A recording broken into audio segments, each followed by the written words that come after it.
In a recent video, you said, no one will make time for your art but you. What do you mean? I mean, in the sense that often we're waiting for an ideal time window to open up in our schedules. And it's so funny. I can't remember where I was reading this. I think it was Cal Newport who said in his book, Slow Productivity, that humans have an extraordinarily poor sense of time. And we constantly underestimate how long it's actually going to take us to do a project. And I think often what we're waiting for, whenever it is that we pick up a hobby or a pursuit, especially if we're busy with our careers, our families, is that we're just waiting for that perfect unicorn day, the one that's going to open up on your calendar where the stars align and you can sit down, focus, and do your work. But as everyone knows, even though we might fantasize or idealize that kind of day opening up in our schedule, it doesn't. And nature abhors a vacuum. And what I mean by that is that if you've got a day that's open, there are other things that will come along. And there's even other things that will come along as a temptation in the sense that it's like, oh, well, shoot, I've got this time. I should do something more important like laundry or clean my house. And so when I said that no one will make time for your art but you, I'm referring to anyone who has some sort of pursuit, hobby, interest, passion, and they're busy and they want to make time for that, but it's just not happening. You have to allocate the same level of importance and prioritization to that thing, which lights you up and makes you feel alive, as you do other things that you have to do on a survival level, things like doing the dishes or that sort of task. So for me, I'm in the process of writing a book. I feel like I've been in I have been in the process of writing a book for years at this point. Hmm. Um, Partially to, I've run cohort based courses, I've run a bunch of workshops. So like I have been like refining the content of the book, but then the actual like book writing process has been a separate ordeal. And the thing that I keep coming back to is the book isn't going to write itself. Because I think it's like, oh, it's been 3 months. Like the book, I'm going to just open up the draft and it'll just magically, have more words in it. And it's like, no, buddy, you're the one that puts those words down, right? That's right. And and it's like, oh, whether it is writing or art or anything really, Hmm. one of the things that a lot of people get tripped up on is they wait to feel motivated. Yes. And motivation is super cool when you have it. It's kind of like energy, right? I'm 37. I know you had a recent birthday too. And Hmm. it's like, I, and I'm sure I could dial in more things with nutrition things, but generally, like I'm a pretty healthy dude. But some days I have a lot of energy and I feel great. And then other days I feel middle aged and Hmm. I feel less great, right? Motivation is sort of the same thing of like when it is there, Hmm. awesome. Right? Yeah. Are there things we can do to like hype ourselves up and all this other stuff? Sure. But for most of us, motivation follows momentum. But we wait for motivation to happen before we take action. So That's it's right. like, oh well, I'll write when I'm motivated. I'll Hmm. paint when I feel motivated. Or even worse, I I will wait until I find time to Yeah. do my work. And for me, like, you will never find time. Mm-mm. You cannot create time. Like right now in like the business guru space, that's a big thing. A lot of people are like, oh, here's how to create time. You Yeah. straight up, like literally, you cannot create time. The No. only the the only thing you can do is Resource. yeah, yeah. But they're like, oh, you could totally create time. I was like, shut up. The only thing you can do is protect the time you do have. Yeah. How do And you approach this? I think it's also important to recognize that we are in a very unique time and space in the sense that we are now in an attention based economy. And so that actually produces new headwinds, perhaps, that previous generations may not have had to deal with. So the fact that Facebook, Instagram, All of the social media platforms have been specifically engineered in order to keep you on that platform for as long as possible. Means that there's always going to be something else that's going to light up your dopamine way more than sitting down and actually doing the thing that will produce more long-term satisfaction. And when you're talking about sort of getting into the book, going back to that, when you first started, were you like hyped up, and now that you're sort of in the messy middle, it's like, oh, because that's how it goes for paintings. You start a painting and you're like, woo, I am on fire. This is going to be so gorgeous. And then when you start to sort of realize, oh my gosh, this is going to take me weeks, if not months, and in your case, potentially years, it becomes less of a moment of like momentum and movement and more of a slog. And that slog is so difficult to overcome when there are other little micro wins that you could do in your day, things that make you feel like you accomplished something, but you're not actually doing the thing that you really wish you could be doing. Because there's that extra little bit of friction there. And because there's easier little bits of like brain candy that you can eat, things like scrolling or logging a win, like, okay, well, I might not have worked on my book or picked up a brush today, but like I cleaned out my closet. That counts, right? So yeah, I think that when we're looking at how can we stay motivated, it's more building systems that support your ongoing efforts and recognizing that sometimes there is a trade-off. Like my house doesn't look very good right now, and that is something I've had to accept, is that maybe painting means that the laundry doesn't get done. And I remember you asking me once on one of our other conversations that we've had, um, are your expectations actually reasonable? And I think when we're talking about motivating, um, remaining consistent in our practice, making sure that you make time for the thing that matters, is realizing that you might have to make a trade-off, and you might have to sacrifice something. You might have to say no to an event. You might have to live with a bit of a messier house. There's something that potentially has to give because, like you said, going back to the idea of just making time. Well, if I could produce time, then my house would be clean. I would probably have a black belt in kung fu by now. But things, there's a trade-off. So yeah. That and like almost seeing it like workouts, right? So I think Yeah. this is one of the things you and I talked about, where how realistic are your expectations as far as I need 2 hours before I can do anything, right? Super common thing with working out. I need at least 60 to 90 minutes in order to make it worth going to the gym. And it's like, well, Hmm. okay, but you have 20 minutes today.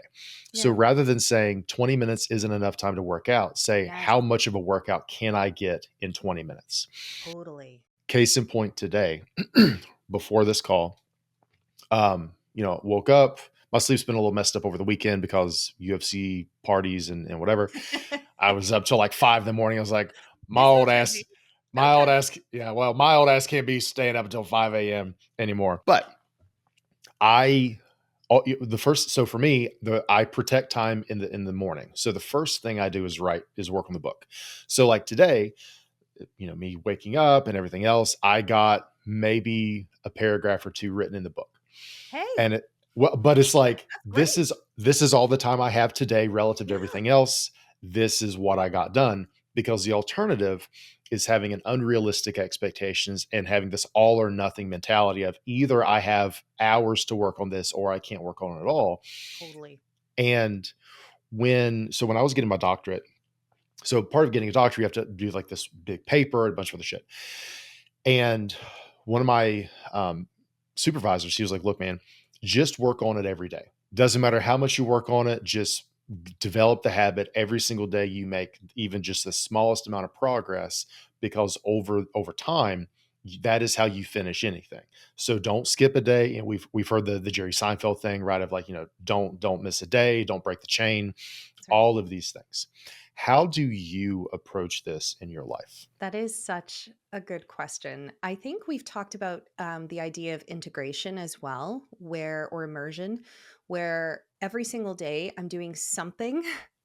And the thing that's been a little bit hard this year for me, I will admit, is that I've been really working behind the scenes heavily on systems. And that systems building is not glamorous. And so, as an artist, I'm used to being able to sit down and be working on my craft and things like that. But because I'm also now an entrepreneur and a creator, there's all these other systems that have to be built in order for me to be able to scale and grow and to help as many people as I possibly can on their own art journey. And that for me has been something that I have been working on steadily this entire past year. So back in March, I launched my second painting course, which is now like my flagship course, all about color mixing and acrylic. And then the last few months, I would say I've just been working on improving those systems, improving the products, creating more bonuses, making sure that my emails are constantly going out, creating more YouTube content, things like that. And so going back to your question, how do you sort of make time just a little step, a little baby step every single day? For me, that has sometimes meant that, I'm doing something completely and totally unglamorous, like a spreadsheet, or I'm working on writing emails, or I'm sitting and I'm ideating and thinking of all the different ways that I can help people. And sometimes that can be a little challenging because there's no defined outcome of doing activities like that. It's not like I can check a box afterwards and say, okay, well, I ideated, yay me. And doing things like taking care of your accounting and your books and things like that. That's still a step forward and still a fundamental part. And so every single day, I feel like I'm chipping away. And I actually had a really interesting conversation with a friend of mine who's a video editor the other day. And he said that editing is the art of taking away. And that's how sculpture is. And I feel like sometimes when you're looking at these major longitudinal projects, it actually almost helps if you think of it like this big chunk of marble. And underneath that, in your mind, is this sculpture. But every single day, you're just chipping away. And sometimes you're making these massive dents, and other times you're just gently refining. But the goal is to just keep chipping away every single day. And so there's things that, artists and creatives can do, but what I've also been learning throughout the year is that it is important for me to differentiate between things that are high leverage, high value, and actively contribute to building my business and expanding my reach more versus me just being like, oh, I'm just going to keep chipping away at this thing that actually isn't making that big of a difference. One of the things a couple years so various companies will put together like creator economy reports and things. And one that Kit did a couple years ago effectively said like most creators spend the majority of their time not creating. Yeah, it's so true. It's so true. Now, when they said that, out of curiosity, were they saying that as a negative, something that needs to be improved, or as a public misperception of what creators do? I'm just curious. Largely the second. So obviously, if you're spending too much time on everything else, you do need systems, you do need to outsource, you do need to, whatever. But their sort of the main point was like, look, a lot of us become creators without a business background, Mhm. right? A lot of us are like, oh, well, I like doing this thing, Yeah, and I think there's a way to make money doing this thing. So let me do that. that's So like exactly it, yeah. you get into it because you're creative, right? And I'm not going to get into the whole like left brain, right brain debate shit because I feel like all Mhm. that's super flawed. But I agree. Okay. okay. Yeah. But it's this whole thing of a lot of us don't have that business background. So we're like, oh, I am just going to get really good at my craft and then everything will sort itself out. But then when you get into it and you're like, oh, this is a business. And what that means is the majority of my time is bookkeeping, is writing emails, is filming or editing or scripting or ideating. And some of those things feel creative, some of them are. But then you're like, oh well, I've got to manage my CRM.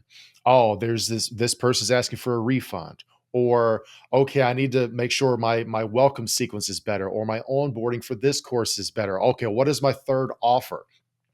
And and you feel like you're doing so much more like business development, ops, marketing, and there is a lot of creativity in that. But if you're like, "No, no, I just wanna write, or I just wanna paint, or I just wanna talk," it's like, that is what you will spend the least amount of your time doing, especially early on, Yeah, especially if you're like a solopreneur type or soloist and freelancers.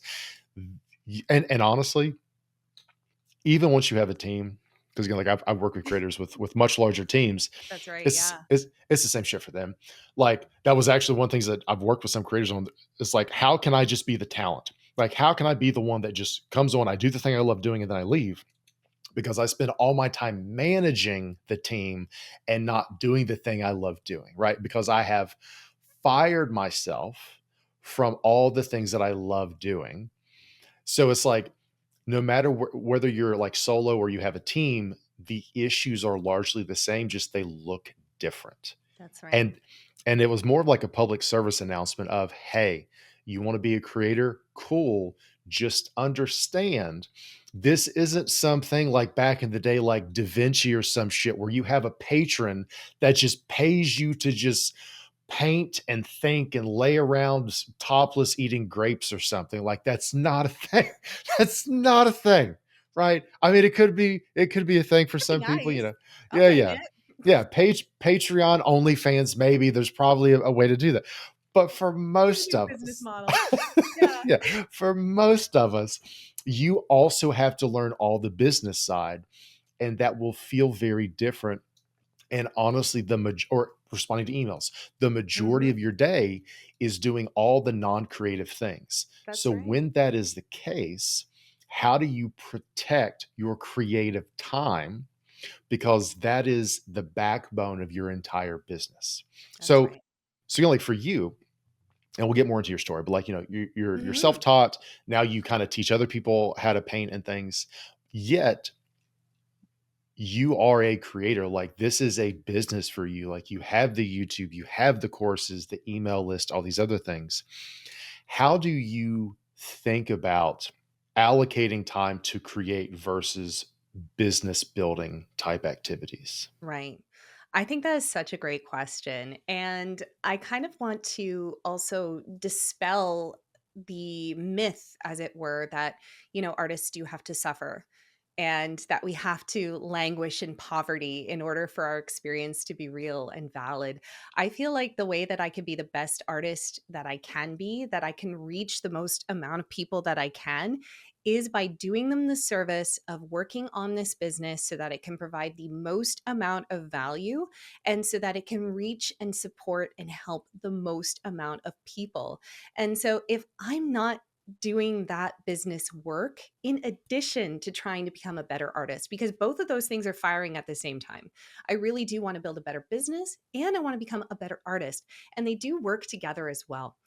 But I think something I do really need to defend, as it were, is that, even if you're creative, you owe it to the people who you are serving to develop yourself as a business so that you can help more people. Because if you have a better functioning business, it does allow you to build more support so that you can help other people. Like now, I'm able to have my YouTube videos professionally edited. And that's not a service I could have afforded before. And what that does is it gets me out from behind my computer and back in front of the easel behind me so that I can keep working on both things concurrently or consecutively. So going back to your question about how is it that, as a creator, I also honor the fact that I'm an artist while building these systems. Something that's been enormously helpful for me is dispelling the idea of balance. Because often we think of balance in the sense that you need to achieve everything in predetermined proportions throughout your day, if that makes sense. So it's like, okay, if you're balanced, that means work is happening between this time, your exercise is between this time, your personal development is between this time, and that repeats itself day in, day out. And that's the idea of balance. For me, what I've discovered works very well are seasons. And I know a lot of entrepreneurs follow the season.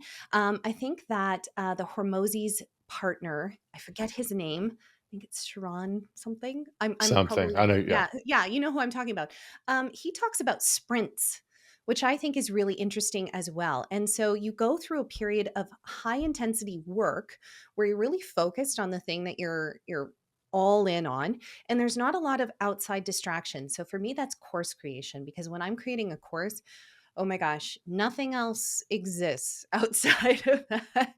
YouTube does not exist. It's really hard for me to even think about writing an email because I am so in the mindset of I am a person who has never learned this particular skill before. What is a way in which makes sense to me? How can it be explained in such a way? Are there different ways that I can explain it that could be better? And I'm so locked into that the idea of trying to create YouTube videos, making more paintings, that sort of stuff beyond that seems impossible in that moment. And so when I'm going through a creation phase or season like that actually works really well because it gives me the ability to be, let's just call it unbalanced for a time. And then afterwards, there's a recovery period. And then there's a time where I can sort of chase things that have lower stakes.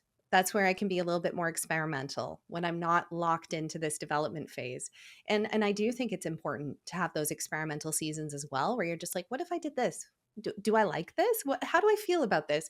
And you ask those questions. But in terms of making sure that I'm balancing the business and the art, having a season of all in focus is very, very helpful.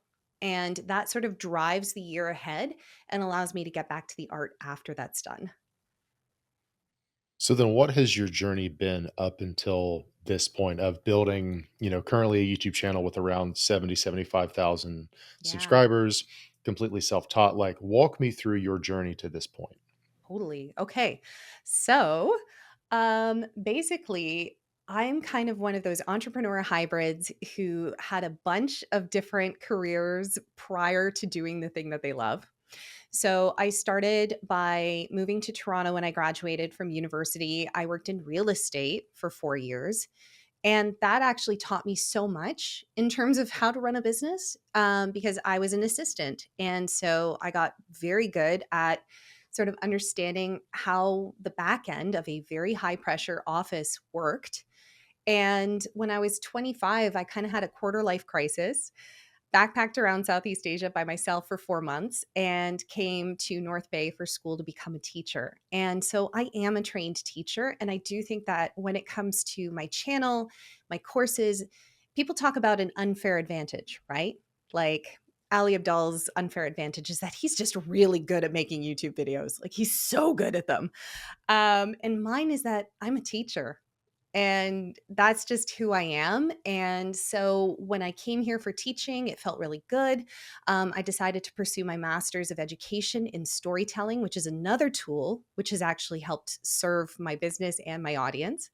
And it was in the teacher's education program that I picked up a paintbrush for the first time since high school. And I went, oh, okay. I really like this. And I just kept going. And I had an amazing professor at Nipissing. Her name's Liz Ashworth. I owe so much to her. And she said, come into the art room anytime you want. Like, use the art supplies, make what you want to make. And I took her up on that. I was in there all the time. And I just started posting. And, I Instagram was new-ish around that time. This is around 2013, 2014. So I started posting somewhat shamelessly. And basically, it got to the point where people were saying, I really like how you did this. Can I pay you to do that? And so I started getting commissions. And so that was how I started. And I switched over to teaching online during COVID because when COVID hit, I thought, oh my gosh, like I used to teach paint nights, and how are people going to make it out? How am I going to do this? And so I was like, I'll do live streams. I'll do Facebook live streams. And so I would set a date. Here's a Facebook live stream, and I would teach like 200 or 300 people would log into these things. I would give them all the materials in advance, and I just taught. And because I had taught so many paint nights prior to this, I felt comfortable with it, and I could preempt questions because I knew what questions would happen because I'd heard them before. And when I hear someone asking me a question, all I'm hearing is, can you explain this to me in a different way? Or when I hear, mine doesn't look good, or I'm a terrible artist. All I'm hearing is, I need help understanding this because your first explanation didn't land. So, as an educator, I was able to sort of preempt and understand where those moments of friction would be in the process. And so it actually made these live streams super easy. And so after doing a bunch of those, I thought, gosh, maybe I should start a YouTube channel. And so to build the email list, what I did was I had taken on Creative Live, which was one of those, I don't even know if they're still around anymore. It was kind of like masterclass. I took a social media boot camp during that time with Jasmine Star. She did a great job. And she talked about the value of a lead magnet and building your email list. And so I built this gorgeous lead magnet that I still use. It's a 36-page introduction to acrylic painting that is like, it's like a book. It's basically a book.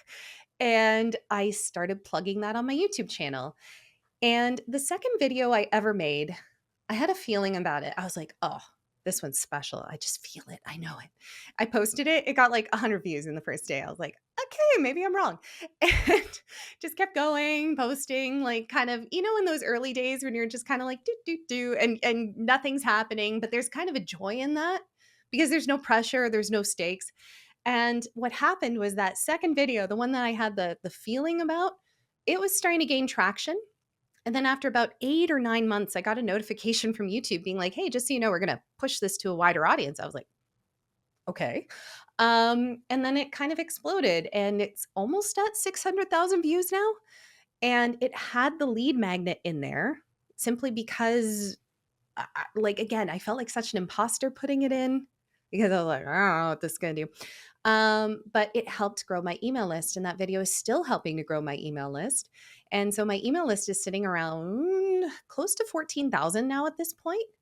And so that's a very slow build that has happened over years. And that's how I got to being where I am today. And I've truthfully, until this year, kind of neglected my YouTube channel in the sense that I used to only post like 7 videos a year, simply because I was like, oh, but it takes me time to make these paintings. And so I have to make the painting and I have to film it and I have to edit it.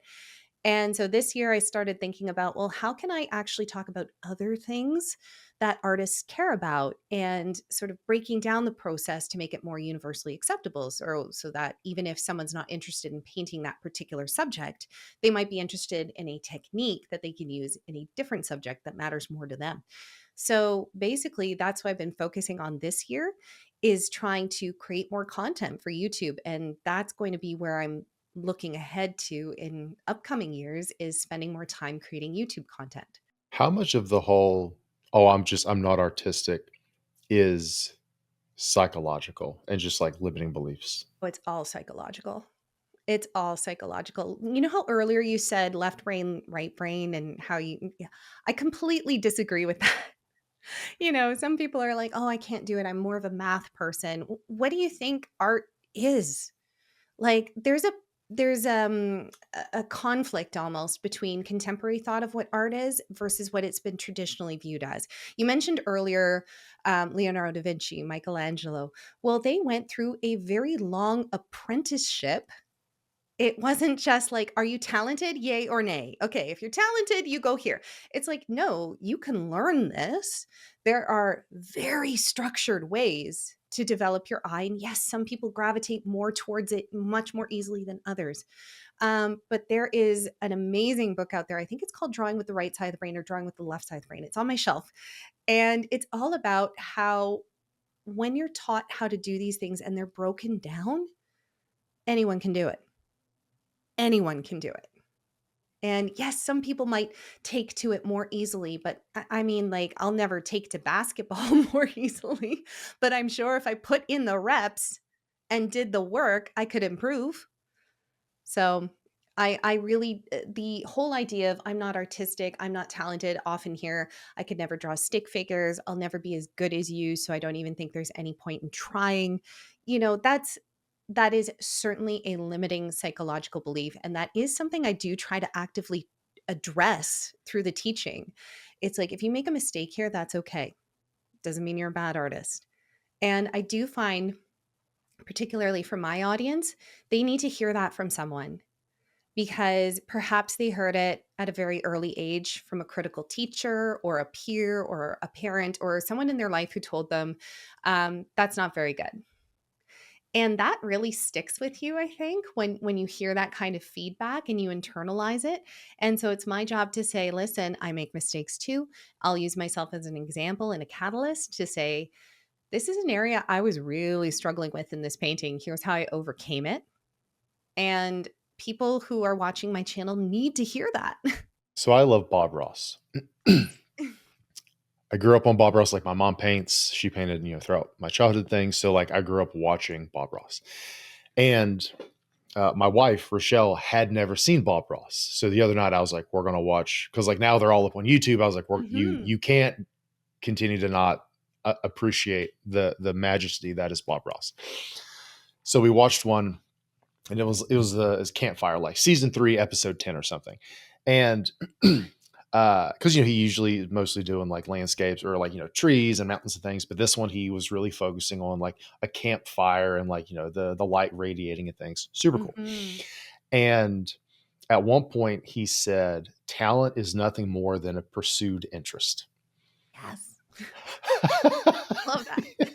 Because like like, and Yeah. if you've ever seen a Bob Ross tutorial, you're like, oh Bob, like how the hell are you going to make this work? Like this is nothing right now. And then like all of a sudden you're like, you son of a bitch, you did it Yeah, right. exactly.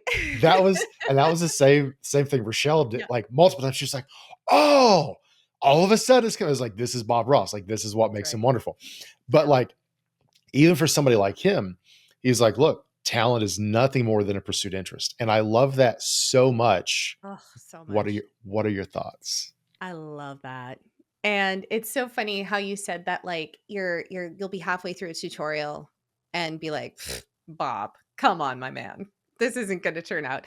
And I actually used to say that at the beginning of every single I still say it at the beginning of every single painting class I teach in person. And you'll know this as a miniature Dunning-Kruger effect. You'll come in and you'll put those first brush strokes on canvas and you're going to feel like a painting god. Like you're going to get drunk on the power, be like, "Woo, this feels so good." And then halfway through the process, usually around the 1 hour mark or so, you're like, I am terrible.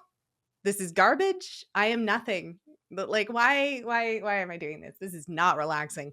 And then as you come out the other side, that's when you see that only then is when you see the true result that you're like, oh, and sometimes you actually do need to take a few steps back as well. Because when you're in the moment, all you can see are the flaws, but paintings are best seen from 6 feet away. No one's going to be like this to your painting, right? Like you need to step back. You need to see it with fresh eyes because when you're locked into those individual brush strokes, you're not necessarily going to see the forest for the trees. And so taking the step back is so so important. And again, going to your question about like talent, I really hate when people say, "Well, you're talented," and I'm not. And I actually I make a point of showing my early paintings as often as I can to say, "Look, like it might be that I'm making things like this now, but I did not always. Here's where I started. Here's where I am now, and this is not where I'm plateauing either. I plan to do better than this. I hope so." And that has less to do with talent and more to do with study, consistency, um, making sure that I'm constantly pushing myself just a little further, trying new things, learning from other people who are better than me. And what a privilege to be able to do that now. It used to be gate kept by institutions where you would only have access to people who are better than you if you paid outrageous tuition. But now I can take workshops from people in New Zealand and I don't have to go to New Zealand. I just need to buy their course. And as an artist, I take other artists' courses because why wouldn't I, right? Like what a fantastic opportunity to grow and develop. How do you navigate imposter syndrome, both as an artist and as a business owner? That is such a good question. And it comes up with my own audience often where people will say, but I'm not an artist. I'm just doing this for fun. And I would say that I'm a big fan of Layla Hormozy as well. And she talks about generating so much evidence that it becomes impossible to believe otherwise. But you have to create the evidence, even if your feelings don't align, if that makes sense. Like you might be feeling, I got to tell you a story. When I was developing my first course, painting flowers in acrylic, I was working in a vacuum. I had no idea if what I was creating was good enough. I was scared. I really had no idea what I was doing, and I did the entire thing single-handedly. I had no editors, I had no marketers. It was just literally me and a camera and my old MacBook Pro, which was like 4 years old at this time and slow as all get out. Like it was a disaster in terms of me putting it together. It was a disaster in how I was feeling. The product itself has done so well and has helped so many people.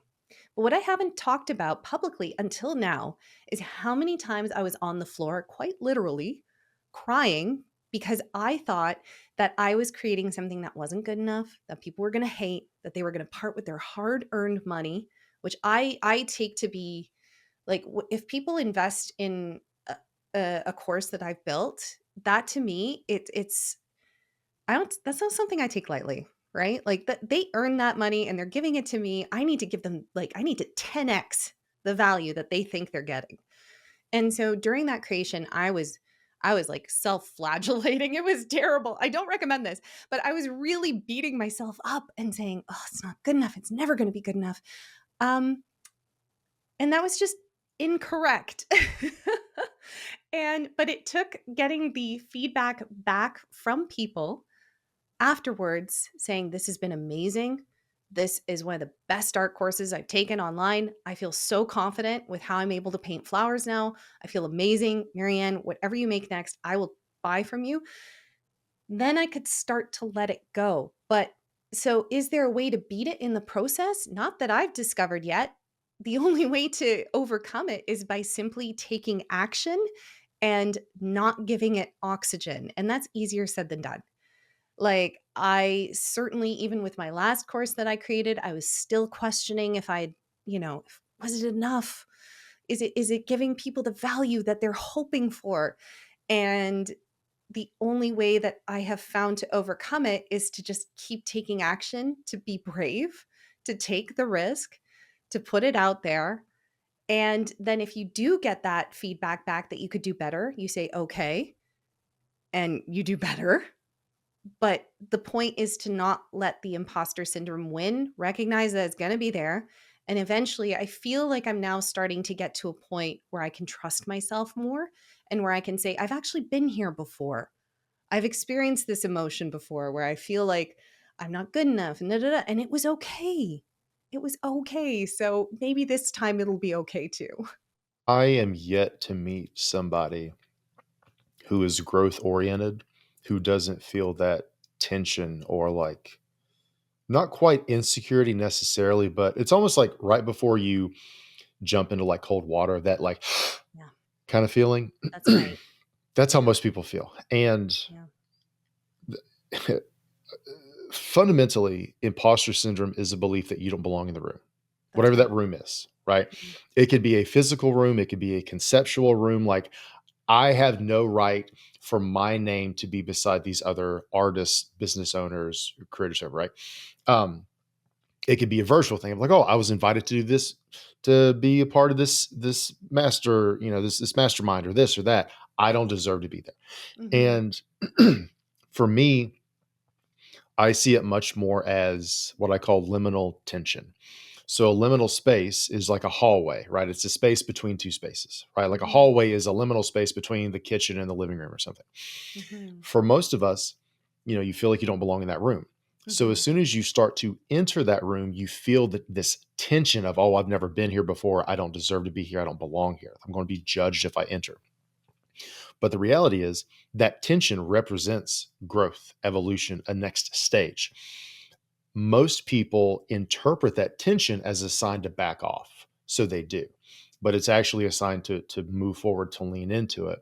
But Mhm. until you learn to recognize that, you're like, oh, I should pursue ease and effortlessness, so and comfort. So anytime I feel discomfort, that must be a sign I shouldn't go that direction. And it's like, but life is pain. It's just a matter of like what kind of pain do you want, right? Like Sure is. Choose your heart. Yeah. that's it, right? And it's like, well, the next version of myself is in that room. I can never become that version of myself until I enter that room. This tension is a sign, hey, this is the next evolution of you.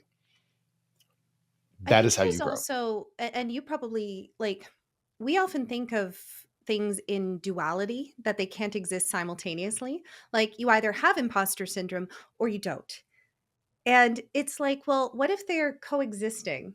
You know, what if I do feel confident in the work that I'm doing, but there's still a layer there of, maybe I am I pushing too hard or whatever?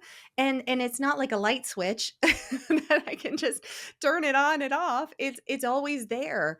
And, sometimes I don't necessarily always see that as a bad thing because it does keep you humble.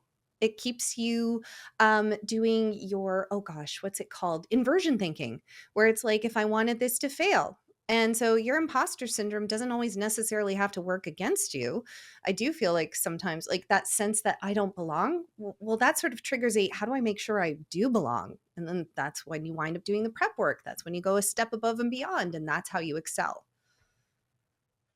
That and taking a step further, okay, well, I'm afraid that if I enter this room, people are going to judge me. Okay, cool. Mhm. That means one of two things. Either you believe the people in that room are just shitbags and are going to criticize you. So then it's like, why do you want to enter that room in the first place? Yeah.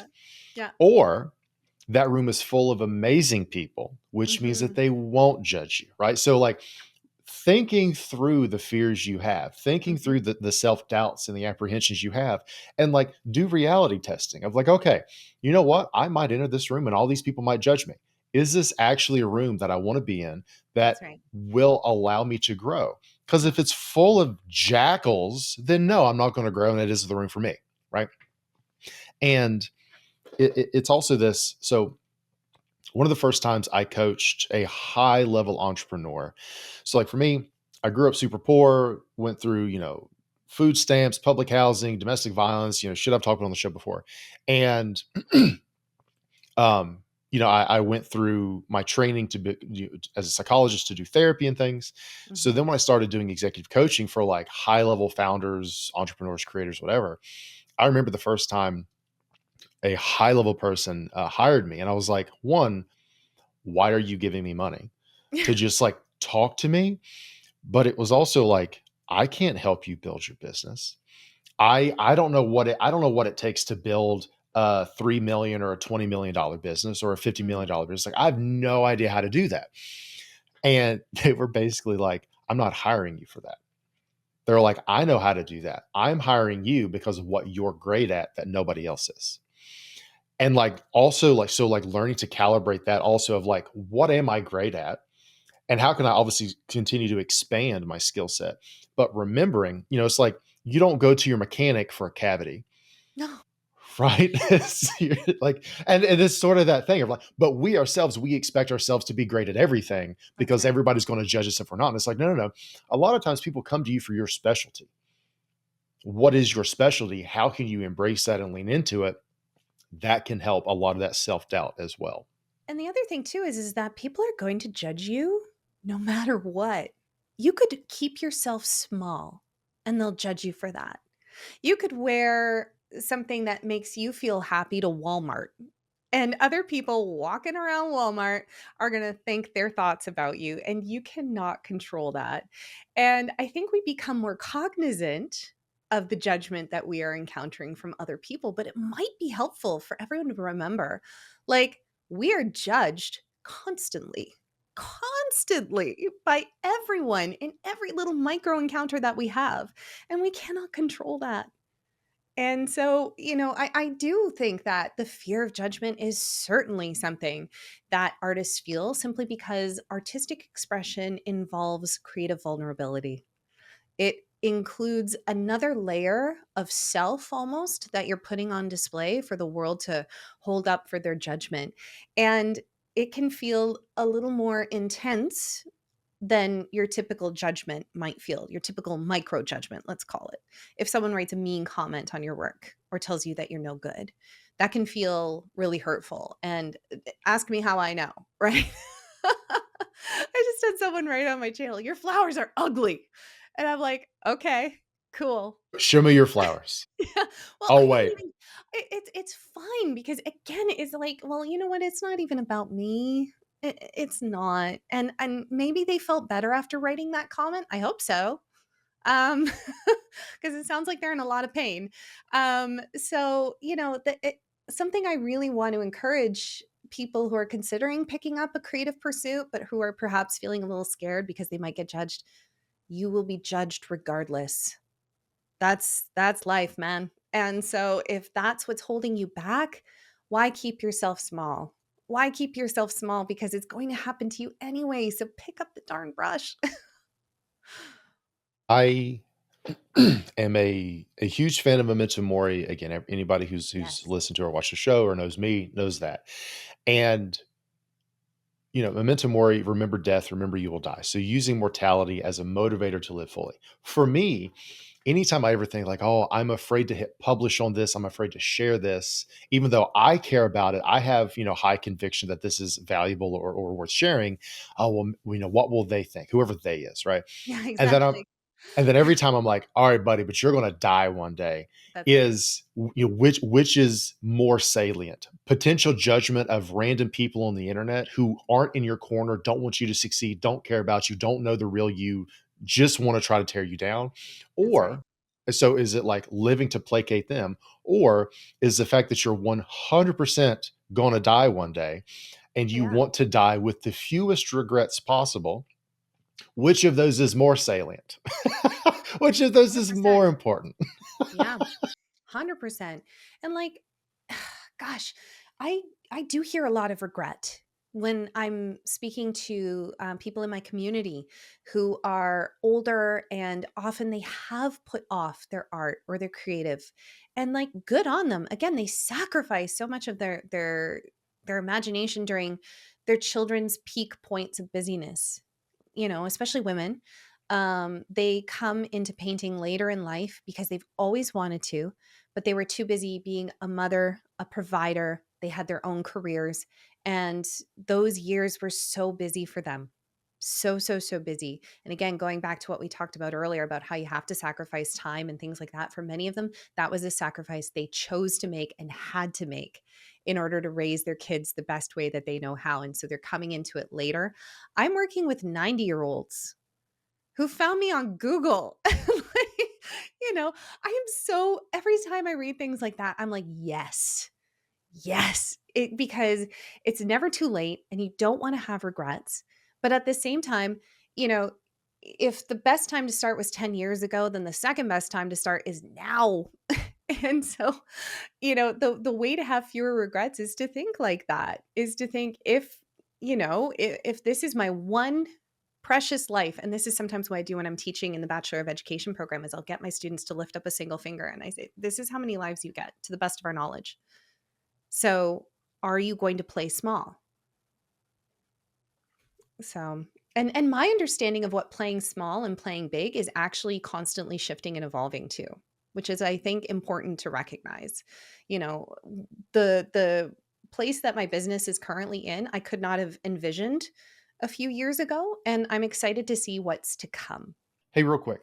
If you want even more psychological insights to transform your business, your life, and yourself, check out the Creator Alchemy newsletter. New issues go out regularly and it's completely free to join. Go to creatoralchemy.com now, and as a thank you for subscribing, you'll unlock the Psychology of Success Masterclass, which is designed to help you build the foundations you need to succeed in life and business. It's based on strategies and insights I've developed over the years that have already helped countless creators all over the world do just that. So I'd love to send it to you too. Just go to creatoralchemy.com to get the newsletter and unlock the first lesson. All right, now back to the show.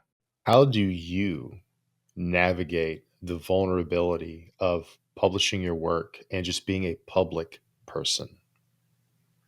So for me, it has been actually being very transparent about the vulnerability and embedding into my teaching the parts that I found difficult, the parts that I struggled through, because if I'm doing it, it means that someone else is likely going to struggle when they hit those parts.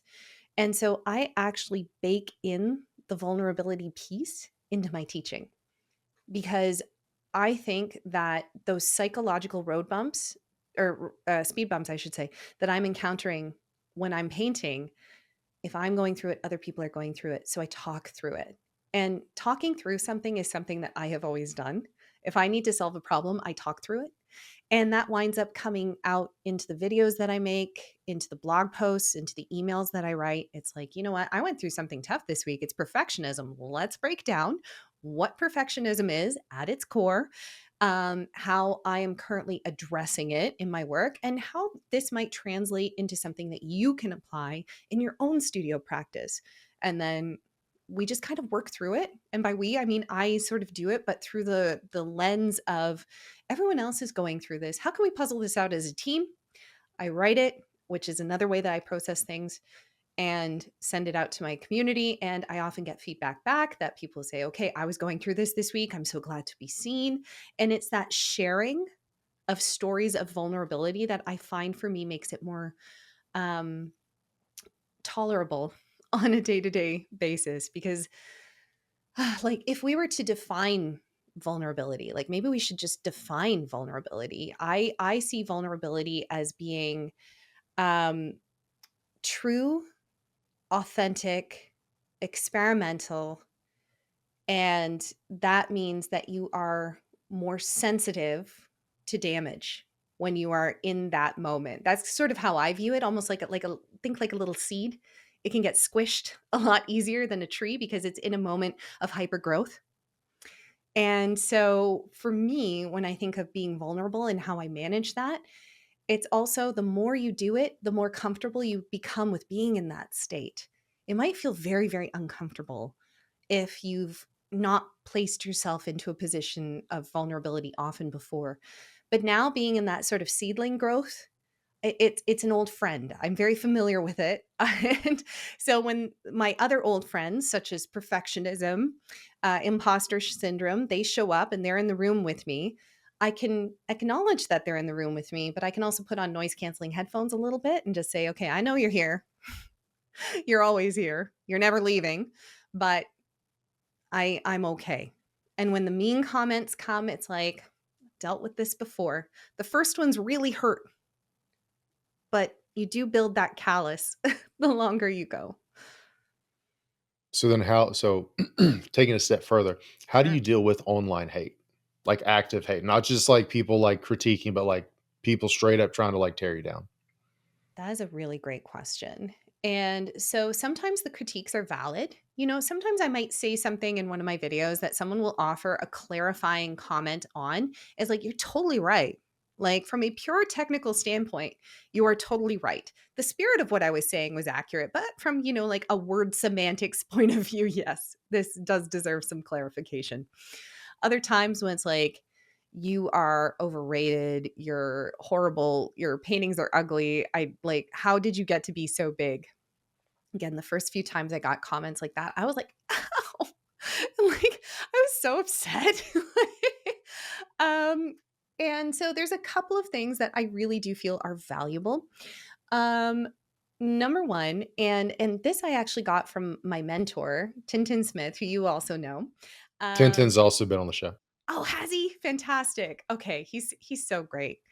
I love the perspective that he brings because he sees our channels not as these bastions of free speech where if someone sort of cruises along and sort of graffitis on the side of my building, like you suck or whatever, I am required because as someone who doesn't believe in censorship per se, I don't think that it's like, should I allow that comment to stand? I don't want to censor this poor individual who has written these terrible, hurtful words all over my channel because that's not who I am. Tintin's like, no, like if they're there to ruin the vibe, and in your comment section, there's people just literally there to poop on your party. Don't let them. Like, you can clean graffiti up. No one is saying to the building owner, no, you have to let all that graffiti stand on the side. That is creative expression of the individual who did that. It's like, no, I own the building and it's ruining the vibe. So I'm just going to get rid of it. So if it's not actually actively contributing to the conversation, if it's expletive written, if it's misogynistic, if it's just designed to hurt and not build and adds nothing to the conversation, I will delete the comment as a last resort. Because again, freedom of speech does not mean that I give you permission to be a jerk on my channel. And the other thing I do is that I have a really great group of friends. We call it the hype squad. And basically, we're pretty diverse. You know, there's a surgeon, there is the director of a hospital foundation. So she fundraises for our local hospital, filmmaker. Like, there's all these different roles, musician. But whenever they do something that's really amazing, they send it to our group chat, and we're like, yes, and really pump that person up. And it, because it's this reciprocal thing where it's like, you know, we support each other. I have that to fall back onto, and that's very much grounded in reality and not this weird ecosystem of the internet where you're dealing with anonymous people who can just hurt you. Yes, all of that. And other things, and like you said, like with misogyny, like, one, currently your audience is larger than mine, so you obviously just you have more people, but also you would get different types of hate than me, right? Like, people rarely comment on like the way I look, for example. With women, it's super easy to be like, "Oh, your nose is ugly," or Yeah. Your you hair is think you stupid. your hair, yeah, you think you can pull off bangs with that face shape, like Yeah, just stupid. That you look a little exactly. pudgy, yeah. Like, you call me pudgy, buddy, I don't give a shit. Like, that does nothing for me, right? I'll see you on the jujitsu mats, my That friend. I Yeah. was like, buddy, I will tell you where I train and what time I'll be there. Yeah, You are more than welcome. exactly, First lessons free. exactly. Yeah. So yeah, I can get aggressive. Like, I don't, because it is no point. Just keyboard warriors. Like, you would never say that to my face, right? Right. Um, That's that's right. why like actual martial artists, one of the reasons like they're so much calmer and more respectful, because like you know what it feels like to get punched in the face or choked out or something. So you're way more like respectful. But anyway, um, No, 100%. I did kung fu training. I had to pause it because I'm busy. But yeah, absolutely. but the so I do, when I get hate, it is just of a different, nature. Um, but one, anytime I've ever gotten hate from anybody, and the few times I would, deign to give them a little bit of time, I would, click on their profile or something, and they've never done anything, right? Either, Yeah, it's like their YouTube channel is just like an anonymous thing, like no videos, no nothing, that's right. or with like Instagram or something, or like Twitter or whatever, Mhm. all their comments are just trying to like find somebody else to tear down, Yeah, right? It's like, okay, this is your job, right? yeah. What a And sad way to live. Like, 100%. They're like, I'm miserable. How can I make everybody else miserable? Right. And I always try to remember that. And mhm, again, like constructive feedback, very different. Or, mhm. or even if you're just pedantic and you're like, hey, technically, like, okay, that's okay, fine. That's fine. You know what? Cool. I accept that. But outright, like vitriol, trying to be hateful and tear me down and, ad hominem stuff, like whatever. I'm like, okay, most of the time I will just ignore it and go about my day and like live my life. Sometimes I will moderate of like that, like you're killing the vibe, like freedom of speech, okay, but not freedom to be a douche. Like, I'm not Yeah, going to let you do that. Like, yeah. um, but one of the women I was talking to, and again, this seems to be more common with women. She's in the fitness space, and she's a pro, been in it 20 years, top of her field, well known, all these other things. And she was like, "I'm wanting to do more videos, and Mhm. really like focus on that aspect of my business." She was like, "The issue is, in order to record, I have to put on makeup." And she's not a girly girl; she doesn't wear makeup typically, I feel and that, yeah. okay, yeah. Well, but like, and she's not like a bikini model. Like she's jacked. Like, she's like big, like whatever. She's very muscular. She's Nice. very athletic. Good for her. And she's not a girly girl. She Yeah. was like, but in order for me to film a video, I need to wear makeup. And I'm like, says who? And she's like, well, anytime I don't, I'll get guys commenting. I'm like, okay. are who is your target audience? She's like, oh, women this age to that age with these goals. I was like, so not dudes? She's like, no. I was like, then why do you give a shit what any dude ever says if those aren't the people you're talking to? You don't want to wear makeup. Your ideal audience doesn't give a shit if you wear makeup. So what does it matter if this other group of outliers, whether they love you or hate you, it's irrelevant because they're not the people you're talking to, That's right. especially if putting on makeup is the point of friction for you that is preventing you from making great content. Yeah, if that's the make or break, whew, don't do it. Well, and like so many of us, and I've, I've fallen into this trap multiple times over the years too, but so many of us create for our critics rather than our audience. Yes. Yes, that is so, so true. I completely agree with that. Or like for example, you might chase the likes or things that you know are going to get you those reactions and that social validation, but you can have a much smaller following than I have or you have and be making more money if you treat reaching your audience more like surgery and less like casting a net. And I have a great example of this. So on TikTok, I had something go super viral, had over 2 million views. It was me holding a painting of a train and I spun it around and it went super viral. When I looked at the analytics, 70% or more were men, and it was men in the 50 to 60 range. They don't buy painting courses from me. So despite having this massive surge in virality, it whatever, it didn't make a difference. My inbox filled up wanting to know if I was single, which I am not. And even if I had been, some of these messages, my gosh, they would curl your hair, Corey. They would just Let me curl it. let me see your toes. Yeah, it's just it's Oh, man. It I got very scared of opening my inbox. See, I don't get this. Nobody's soliciting sex or feet pics from me, right? Maybe after this episode they will. But There you I go. got hobbit feet. But that's what I'm saying, right? Like there is like that sense of allowing analytics to influence the type of content you actually want to create. But then there's also the thing of like, well, what will these people think? It's like, Yeah, are those people you're so preoccupied with your people or not? And right, yeah. and I know like your audience is, typically the people who follow you are interested in it's an interest based audience, right? Like they Mhm. care about acrylic painting and other things like that, right? That's right, yeah. They're not following you because they want to be creators like and publish their stuff necessarily, right? Yeah, Like they don't it's wanna be YouTubers, they might wanna enter into their community art fair, or maybe, like, one of them wanted to paint, their daughter's favorite flower, which is a peony, and so she was like, "I really wanna paint a peony, I really wanna make it good, I'm gonna take this course." But they're not looking to join like, to create a YouTube channel or to be famous on Instagram, they just wanna be a better artist. and but the same thing will also apply to them of like if you're painting a flower for your daughter, it doesn't matter what your mother-in-law thinks. Exactly, or even what your daughter's husband thinks, because it that doesn't matter. It's did you make your daughter happy?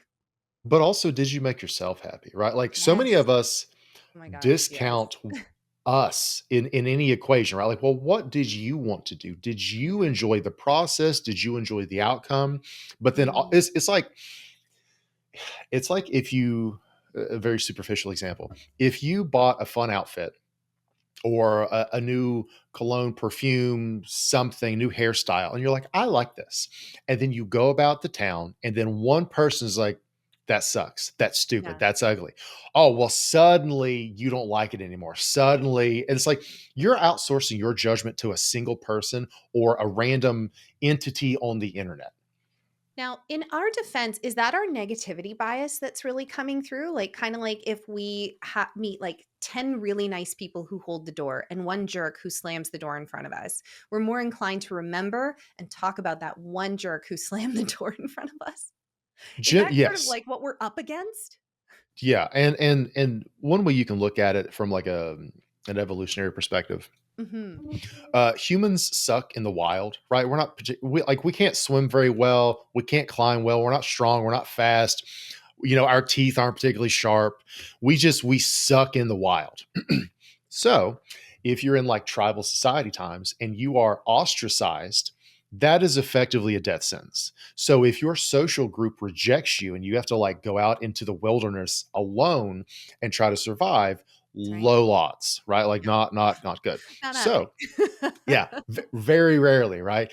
Especially like with Canada, like so many survival shows are in Canada in the Canadian winter, right? And they're like, it's all like it's so Oh, damp yeah. and cold and like there's nothing The around here. It's snow's like, about this high outside my window right now, for real, I'm not making that yeah. up. Or everything's so wet I can't start a fire. It's like, That's exactly. right. That's why you don't see a tribe there right now, because they would have died, right? It's the whole thing. So from an evolutionary perspective, being ostracized represents death. In a Mhm, modern context, we still want that in group acceptance mhm, because on a level, it still represents survival. So mhm. when we get rejected, at some part in our brain, whatever, is sort of baked in of like, oh, this represents a version of death. This represents Right. struggling to survive. So Yeah. we can be, and anytime I hear somebody like, oh, I have rejection sensitivity, it must be my autism or ADHD. It's like, it means you're human. Everybody Yeah. is sensitive to rejection. Like it's baked into your brain, No one likes right? it. Yeah, it has nothing to do with like being like neuro, whatever. It's just Yeah, everybody has an issue with rejection. that's right. And that's fundamentally kind of what it's hitting on, which is why Mhm, we're so sensitive because fundamentally, obviously we want to matter and feel like we mattered, but we want to be accepted. mhm. And especially when it is a creative thing or something where you are putting yourself and your image, your likeness out there, it feels very vulnerable. It feels very exposing Yeah. to do.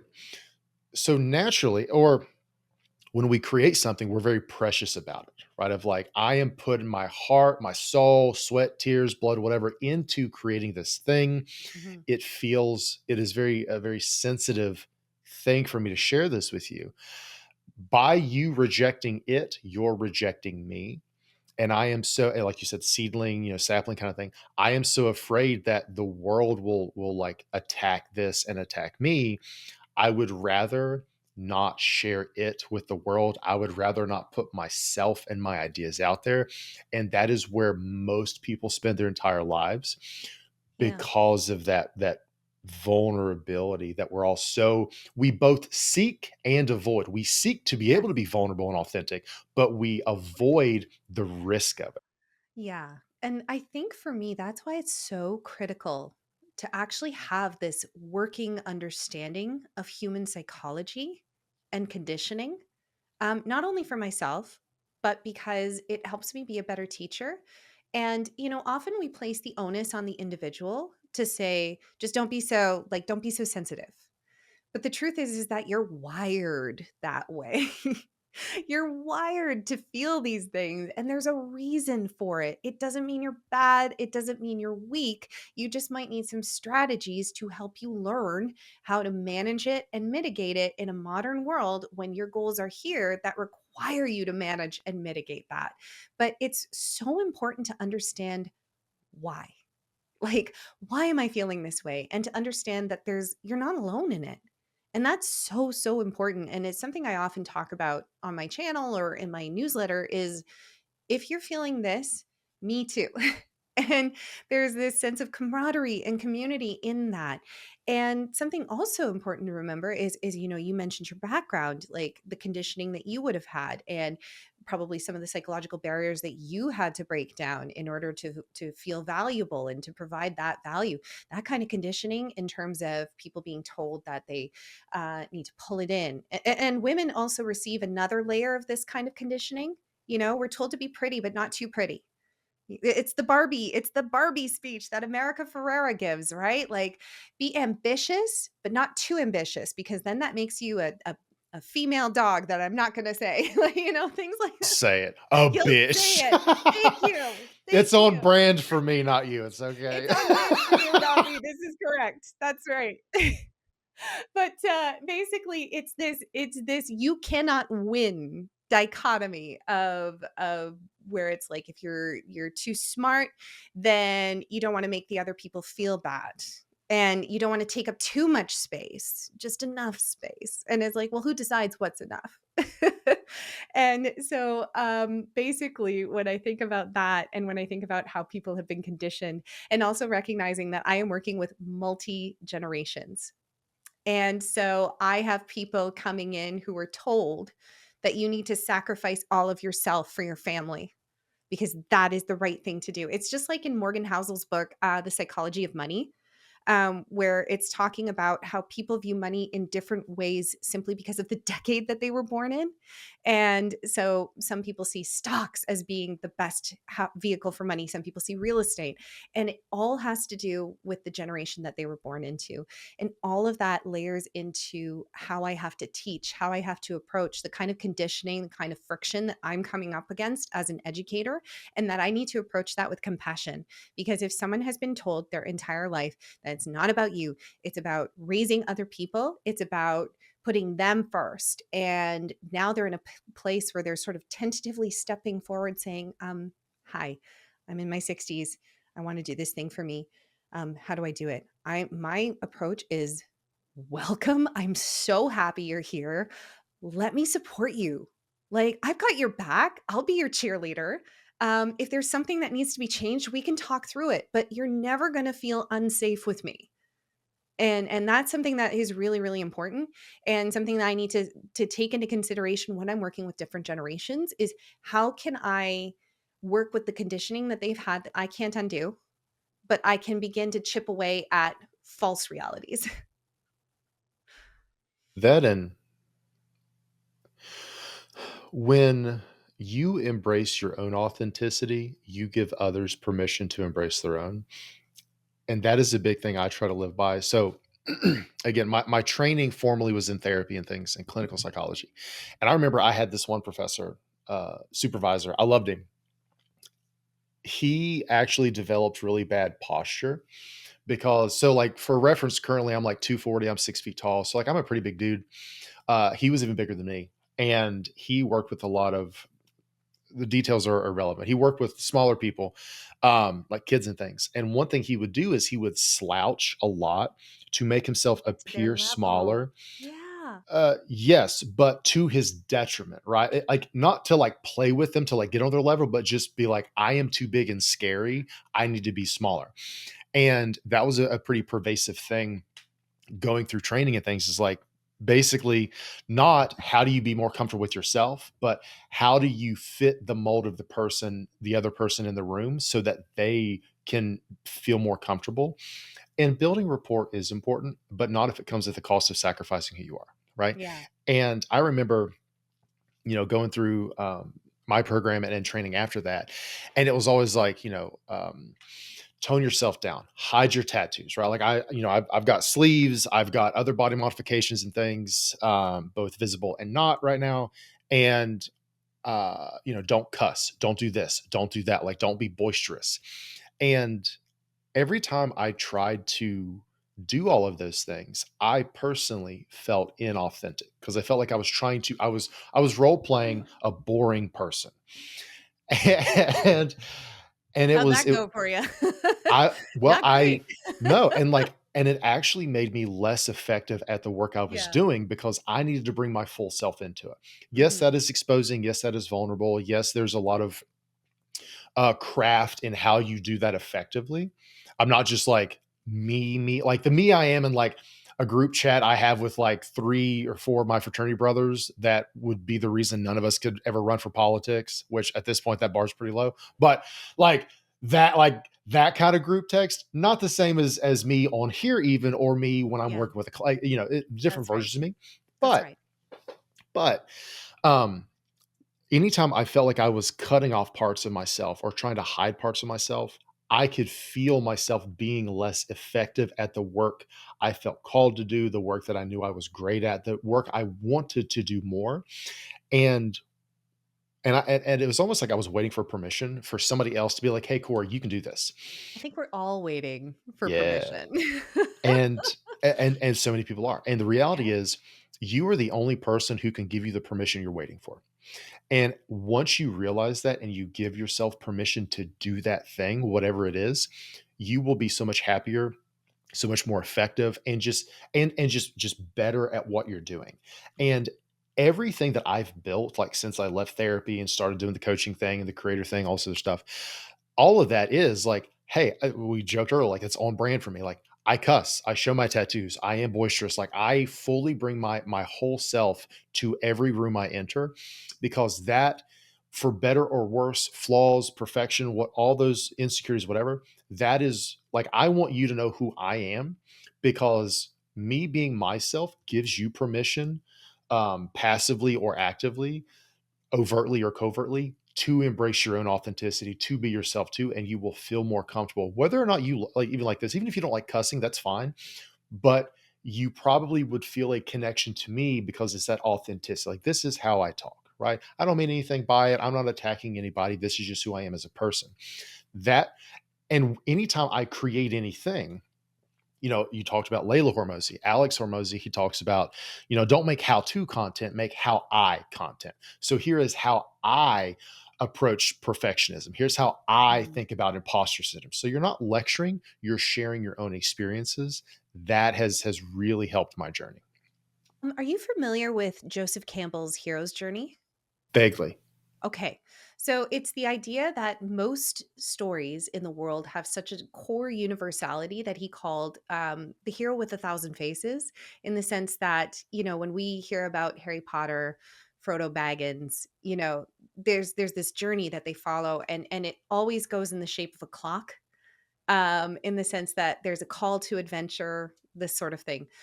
Why I'm bringing this up is because what you're talking about is storytelling, and you're telling the story of how you as a person went through it.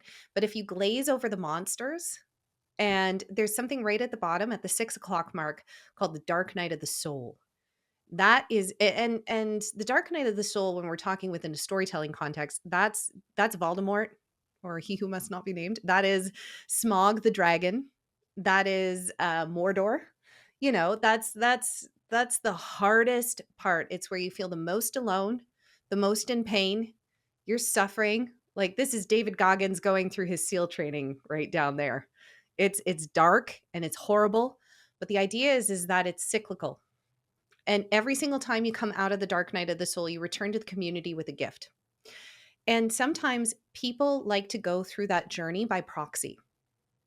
That is, I think, why some of David Goggins' content is so meaningful to so many people, not because they particularly want to be at a beach at 5 in the morning holding the boats over their heads because they want to go through his childhood trauma, but because of his ability to overcome, and they can cast themselves into that and see themselves as the hero with a thousand faces, because that story of call to action, venturing into the unknown, dark night of the soul, returning with a gift, is such a universally relatable thing that so many people encounter in little microcycles in their everyday life, that when they see someone else talking about, here's how I did it, here are the villains I bought or fought.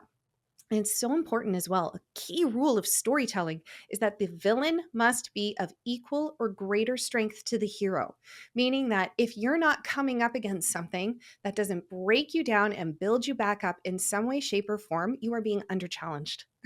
That's not a real villain. Like, think about it this way, like, Harry went and fought Voldemort, Harry won, the end.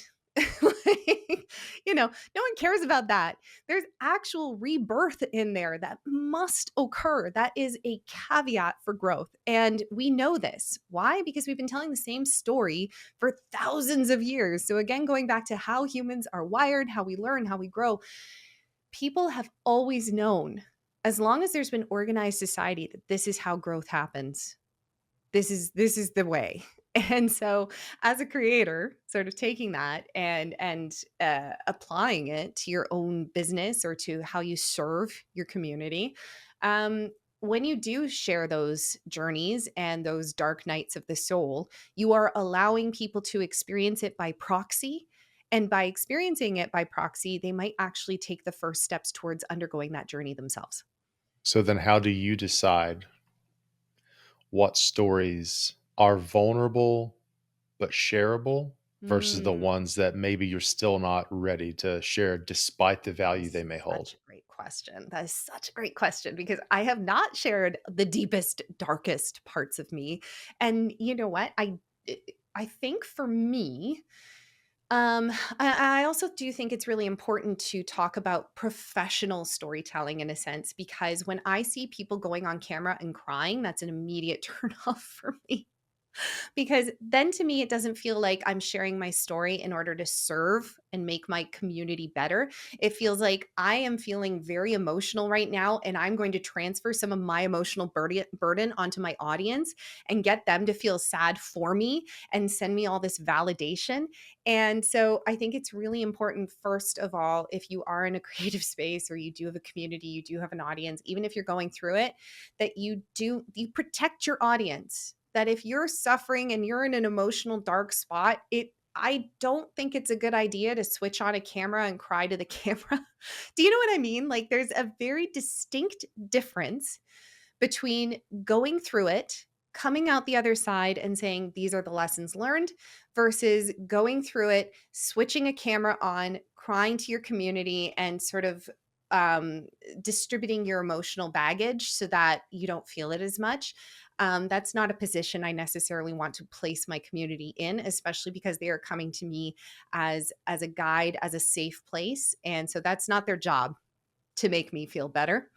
In terms of what I think, as a professional, as a creator, as an artist, there are stories from me growing up that right now I don't think will add any value to people's own experiences. I can constrain it to my artistic practice while also including things that I'm struggling with. Like if I'm talking about trying to make time, I can talk about the fact that, my kids have hockey 3 nights a week and how busy that makes me feel sometimes and how I manage that. But, I'm not necessarily going to say, well, my husband and I got into it last night, like I I have to protect the people in my life too because I've got a microphone and they don't. And that's something I also take into consideration, in my role as a landlord, because I did leverage my knowledge of real estate. And sometimes I have these experiences with tenants where, they think that I should be doing one thing, I think they should be doing another. I'm not going to take to Instagram and try and like vent my feelings, and it's, again, I don't think that's fair cuz I have a mic and they don't. Like I've got 30,000 people on Instagram, and they might not. And so I don't think it's fair to leverage my influence in such a way that could harm other people or make me feel better about myself. So whenever it's like I want to share stories from myself, ways in which I struggle, I do have to approach it as a professional. That doesn't make it less authentic. It just means that it's more along the lines of making sure that it helps people and it's not about me, and do no harm. The thing I think about is what I call tactical vulnerability. So there's a difference between tactical vulnerability and trauma dumping, right? Like don't be the influencer who's just trying to have a pity party and get attention, or like, that thing around that went around LinkedIn a while back of like the CEO who was like, he took a picture of himself crying. He's like, I just had to fire somebody and it was so stressful for me. Like, buddy, they can no Oh, longer afford to provide for their family. You're not the victim in this. And no. this dude got eviscerated on LinkedIn for that because everybody was like, no, like you're just doing this to get attention. But also, like, I'm sorry, at no point in my life, like, not that I'm a crier, but at no point in my life have I been crying and had the wherewithal to be like, I need to take a selfie right Switch now. the camera on, yeah. Never, never, not once. Right. And I make content for a Yeah. living, basically. Like, not once I've been like, okay, hold on. Like, okay, let me get a good cry. Like, okay, like, never, Yep, never, not once. It's never. all performative. Okay. Here's the Oh, thing. yeah. But tactical vulnerability for me Mhm. is, how can I share something from my own life to illustrate a point to the person I'm trying to talk to? Yeah. Right. So, like, I've written about it before, and I don't know if I have an episode on it, but um, around like fear of success and how your identity can actually hold you back. So for me, I talked about how, I grew up super poor and some, criminal activity and things. And for me, I always identified as a poor kid. Everybody I knew was a poor kid. So when I, got into business, I was like, oh, what I actually think I'm afraid of is I'm afraid of failing. And it's like, well, the reality was I wasn't afraid of failing because if I failed, I would just go back to the poor kid. What I Yeah. was actually afraid of was succeeding Yeah. because it was like, if I succeed, I won't be the poor kid anymore. And That's right. So who are you? if I'm not the poor kid, who am I? So it Yeah. was like this whole like identity thing. Yeah. And so, I would talk, tactical vulnerability. I would share my story growing up poor, but not for like a pity party, not for you to feel sorry for me, but to be like, hey, I know what it's like to have an identity that is holding you back from the thing you want to have. Here's my story of that. 100%.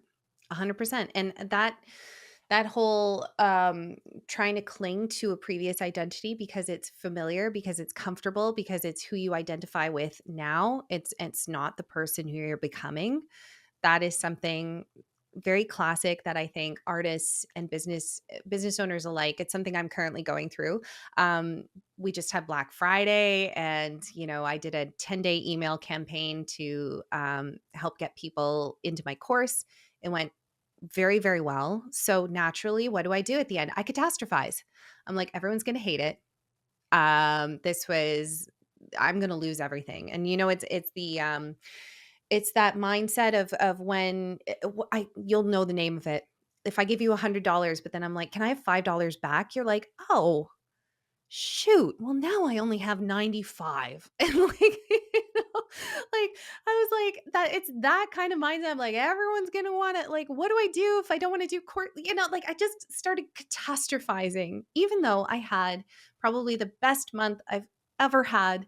I immediately switched into, but that's not me.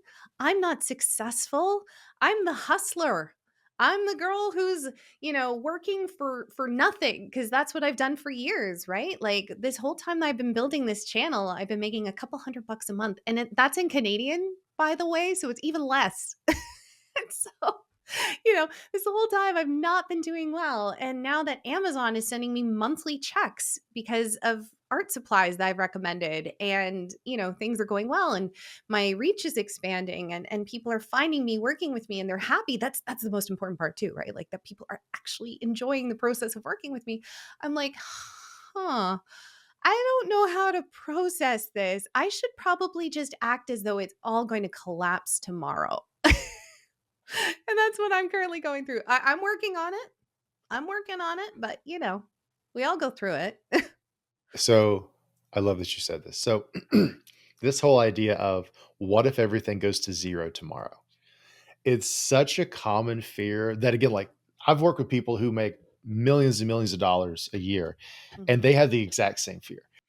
And they've said they're like, but what if it all goes to zero tomorrow? I'm like, one, statistically super improbable. But Yeah. let's say it does. Okay.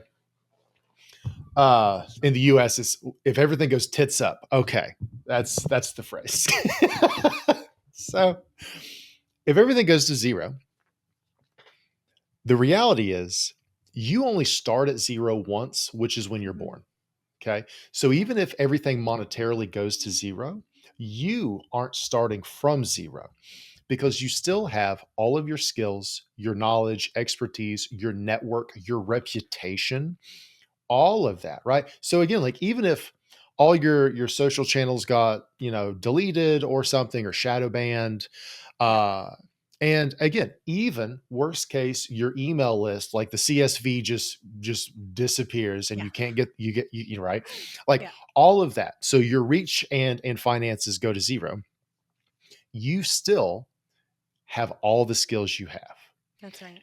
And the likelihood that if everything went to zero tomorrow, the day after tomorrow, you'd be fine, super high, right? It would be inconvenient for a minute, but survivable.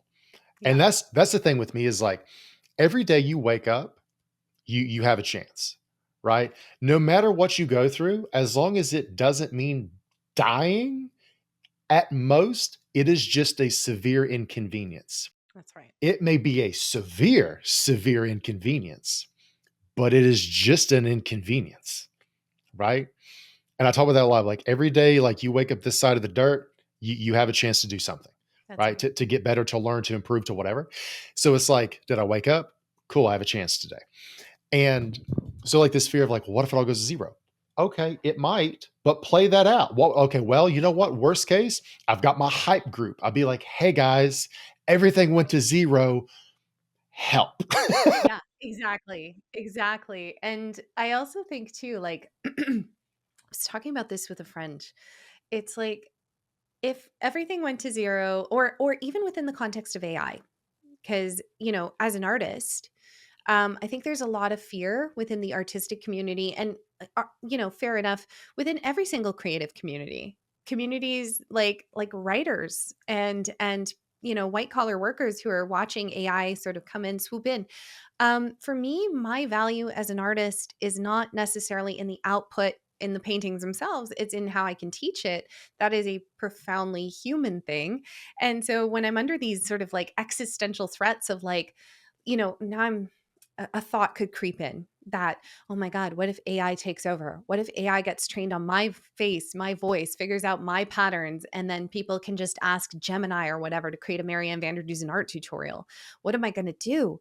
And am I going to have to get a normal job? But like, will my job even be relevant? These thoughts creep in, the catastrophizing, the spiraling. Um, but thinking about this, like this idea that who you are, like, I'm not who I was when I was born. I'm not who I was 10 years ago, 5 years ago, even 2 years ago. I'm a living hybrid of all of the experiences that I have had. I'm walking around carrying all of that with me. And the adaptability, the ability to understand your market conditions, to provide value, that is something that is like, it doesn't matter what creative sphere you're in. You could be a musician, you could be an entrepreneur. You're just a living, breathing summary of those experiences that you've had, and your value will exist even if your industry itself is facing an existential crisis.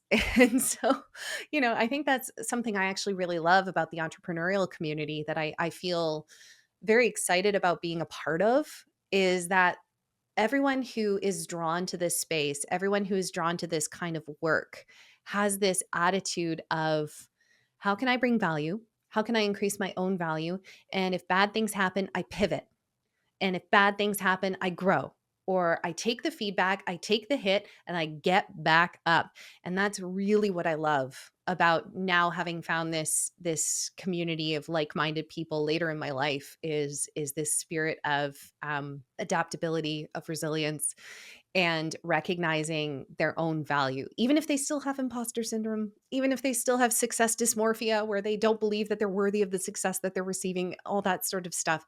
Those key elements of grit and determination and things like that, I think they future proof you in many ways. And so even if you do have those catastrophic thoughts like what I have, when I stop and really think about it, it's like, no, I will be fine. If it all collapses tomorrow, I'll figure it out. Well, and entrepreneurship fundamentally is about identifying a problem and And providing a solving it. solution. That's it. Mhm. That's it. And so as an entrepreneur, sometimes that means identifying your own problems and Yeah, solving your own problems, right? that's right. And that's a lot of fun. It's just We every all day. love that. Every day, what's on fire? Yeah. Yeah, So exactly. you brought up AI, and I think Mm, that this is such an interesting topic. So obviously, mm, I write.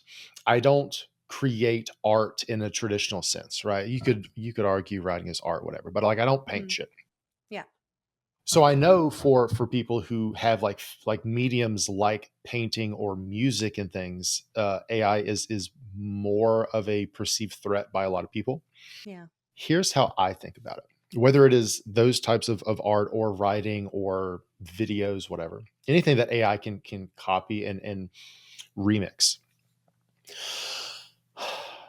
I think the more optimistic, honestly slash realistic view of AI effectively stealing content and remixing it for itself. I think what that will likely turn into is individuals can create their own versions of things. So, for example, Andy James is a guitarist I really, really like. He does a lot of instrumentals and just like metal guitar, like instrumentals. Um, he is now the guitarist for Five Finger Death Punch, but he wasn't before. So like their newer albums sound different, and it's his influence. I love Andy James, love all of his shit. Um, and I like Sleep Token, which many people like Sleep Token at this point. If I can go to like what is it, like Suno dot whatever, like the AI music generator thing Yeah. right now, the bigger one right now, and if I can just put in, or any of it, if I can just put in, hey, create me an instrumental track that is like Andy James and these songs from Sleep Token and whatever, create a custom playlist for me based on Mhm. my favorite artists. Yeah. That I think is more the direction that a lot of people will go. Is Yeah. I can't I can't order them to make me a custom song, but I can make my own songs based on them. Mhm. Right now, obviously, commercial, that would be different. Like if you sell that stuff, but for personal use, that I think is the more realistic route that a lot of people are going to go. So, like the other day I saw, it was some Bullet for My Valentine AI cover that was like blues rock. And I was like, oh, that actually, like those same lyrics with like from a different genre completely changes the song. Mm. I hate that I like this, but that's actually cool. Now, so I do think that may be the direction. However, I think that that might actually be better for a lot of actual creators and artists because even before AI, uh, as an artist, if Prince, you charge way less for a copy of a painting than Mhm. for the original painting. That's You right. charge way more for a one-off painting than a limited series, right? Like if this is like one of 1,000, different price than one of one, Yep. right? Then you're getting into non NFT kind of shit, and it's whatever, right? Whatever, different era, right? So even before AI, we knew that we valued copies of something less. And then if there was a copycat, right? If somebody's like painting Van Goghs on the street, you're like, I'll give you like $10 because it's okay, That's right. right? Because that isn't Van Gogh. Or a print of the original Van Gogh, you're like, oh, I'll give it like 5, 10, $20, maybe whatever. The original, Yeah. very, very different.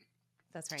So for me, in a world where we can create custom playlists or custom wallpapers or prints, outright stealing from our favorite artists and creators, we will inherently value those things less and Yes. value the originals more. That's right. And, and the reason I think that that is on a very deep, like psychological human level, Mhm. is we can sense the amount of time it took you to do that. Not Mhm. necessarily the outright time it took you to paint the thing, but the time you invested to learn that skill in the first place. And for us, time is a proxy for life invested into a thing. So the fact that I know this was human made, I know a human like invested their life, their most finite resource into learning this craft, but into physically creating this thing, I will value that so much more, especially in a world where AI slop is so easy to come by that takes no time and no human invested in it. This will become even more valued, even more precious. What are Yes. your And thoughts? and so do you know Arthur C. Brooks, who Vaguely, is yeah. studying happiness? So I believe he's at Harvard. I could be wrong. But Arthur C. Brooks studies happiness and he says that there are three macronutrients to happiness. One is enjoyment, and that's the easy one, right? Like scrolling on your phone, you enjoy. One is meaning. So actually feeling like you're contributing to something bigger than yourself. And the third is satisfaction. And so I think one of the reasons that AI is at its core never quite going to be a full substitution for the human experience of making art is because while it lacks or what it makes up for, let me rephrase this. You enjoy it because it's really easy. You're like, cool, I'm just going to put in this really fun prompt and come up with Taylor Swift meets Kurt Cobain or whatever, like something kind of wild. And you can create this hybrid or something is made for you, but you get no meaning out of it and you get no satisfaction out of it because it's not hard and anyone can do it and it's easily replicable, which means that it has no value. And so when you're looking at things like that, it's like, okay, so then the human element of being a creator, of being a maker, actually becomes heightened. And in art, there's a principle in art called contrast or element. I think it's an element where basically, if you position two uh, um, things side by side and they have different characteristics, different qualities, by positioning them side by side, you actually bring out those oppositional qualities. So if something is dark, if you put it beside something that's light, each object will appear darker or lighter by nature. Let's talk about that within the context of AI versus humans. I think, in a way, that actually strengthens our position as creators, as artists, as makers, because you feel in us our flaws and you can see yourself in us and you see those imperfections of brush strokes. Because I mean, I've seen the Van Goghs, I've seen the Da Vinci's in person, and in person, I think sometimes people are sometimes let down when they see some of these works in person because, you have them immortalized in your mind, but up close you can see that there's like a piece of cat fur from like Van Gogh's house that's like stuck in the oil paint and things like that that you don't necessarily see. But that a human made that, that is going to become more valuable to have a piece of art up on your wall. Not that some person in a factory said a cat wearing sunglasses in a bathtub, like the kind of stuff you see in your local Winners or Home Sense or wherever you live. That's like a home decor, like a home goods store, I think is what you have in the States. Um, versus a human being with actual skill, technical knowledge over the course of several months with a vision, and like that ultimately becomes more valuable, particularly when contrasted with some of the work that comes out of AI. And so I don't necessarily see it as being something that weakens my position as an artist, but something where you can actually detect the contrast. And let's just say there's these AI art teachers that come out onto the market.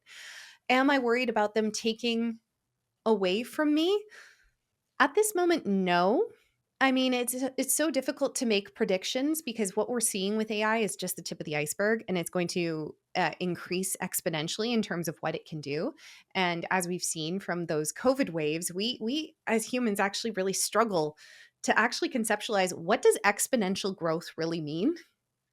And so if AI was able to do in the past 2 years what it's done, what's it gonna look like in 10? What's it gonna look like in 20? I don't feel educated enough to make an assertion.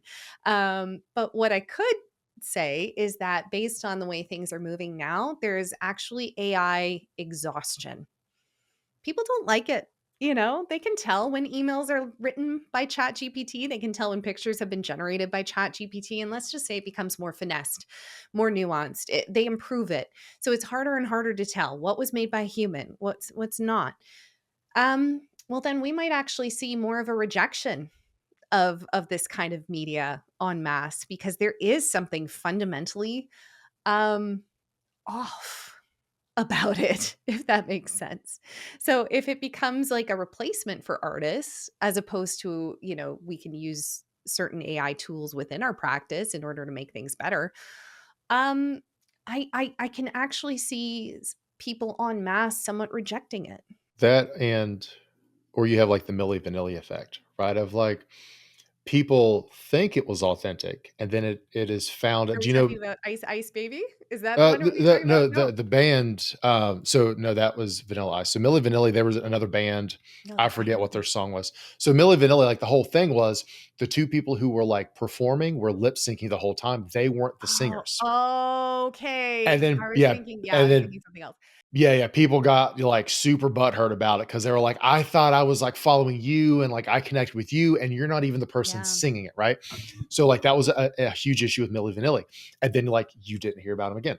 And it's this thing of, if you say you use AI, and if you use it as a tool to like augment some stuff, okay, that's separate conversation. But if you pawn it off as your own work, Yeah. and or like, again, social media, we're seeing people using AI or using their VAs or EAs to write everything for them, and it's like that may help you grow, but as soon as people find out that wasn't you, all trust is gone. Yeah, And it's a in house in of industry cards.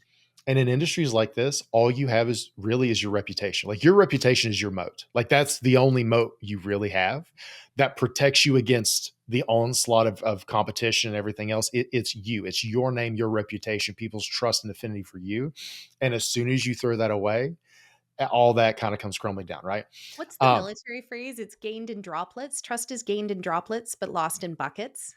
that sounds good. I have no idea. I'm a Okay, civilian, we'll so we'll we'll go with it. yeah, yeah. If Well, I were AI, I could take credit, but I, it's definitely not for me. but it's also like going back to like the time and investment things. With art, the easiest way to make your art more valuable is to die. It's true, because then you've got a finite body of work, and so by default, nothing new is gonna be made. Yeah, and you know what's interesting is that Van Gogh's sister-in-law is almost single-handedly responsible for his sheer level of success afterwards, and you see that in the museum in the Netherlands. It was her. She was the one pushing, saying, "He's brilliant. You should check like, look at this. It's so forward thinking." And it was only after he died, and it was only because of her. And it's again like we value that finiteness. And again, like whether it's finiteness of like, oh well, they've already died, they will make no more, or like this person is still alive and they can only do so much in their lifetime. So right, so like you're painting behind you, right?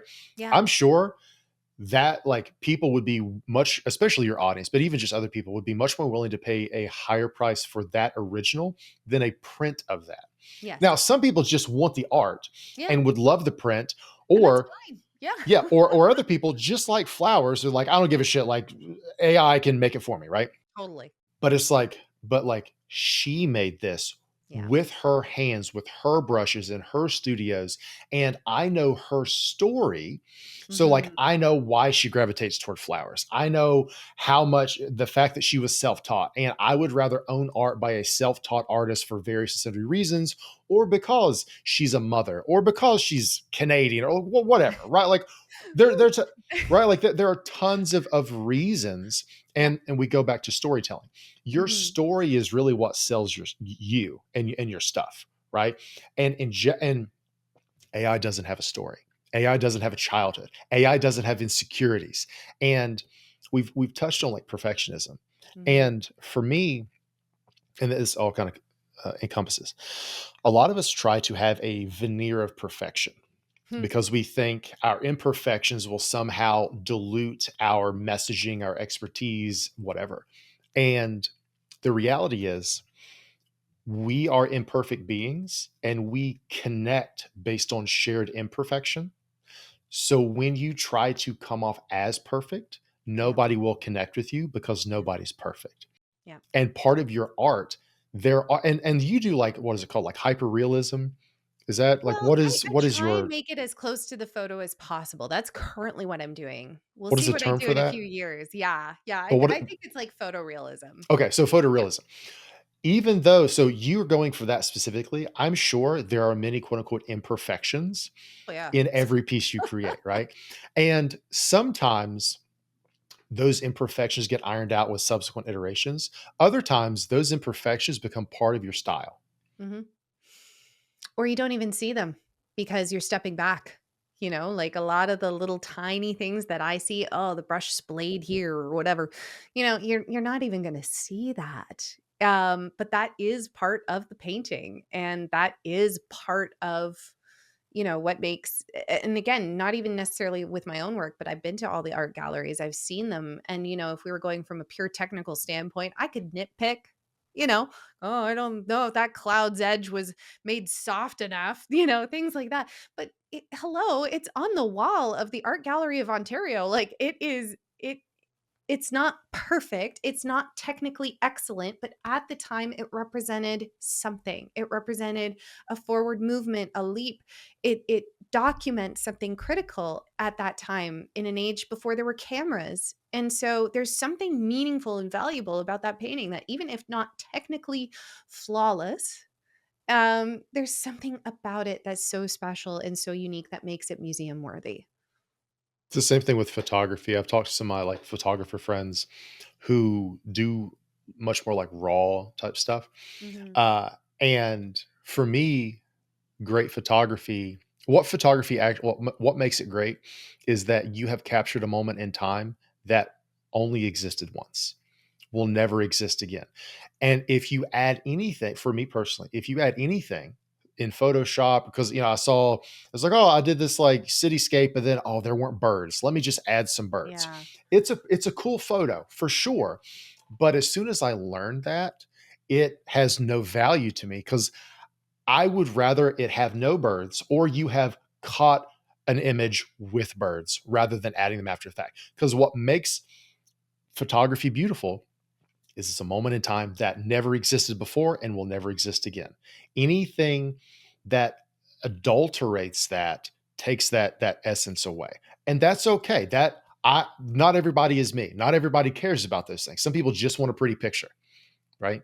And I think that's something for all of us to understand with our art, whether our art is painting, is music, is writing. It's like fundamentally you're capturing a moment in time, a Mhm. moment of where you how you currently, so for me, like how I currently think about things, I capture that one essay at a time.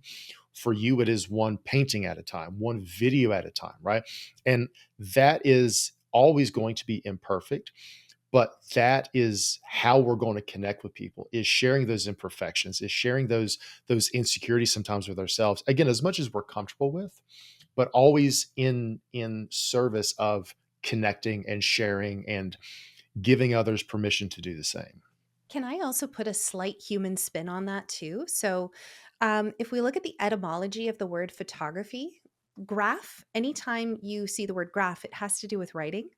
So, if you were to actually break down, like autograph is I write, my signature, photograph means to write with light. Isn't that beautiful? And like videography, I looked it up. Videography comes from the Latin word videre, which means to see. So you're writing what you're seeing. And so, from the lens of whether you're a filmmaker, artist, photographer, things like that, your value comes from your unique perception of the world.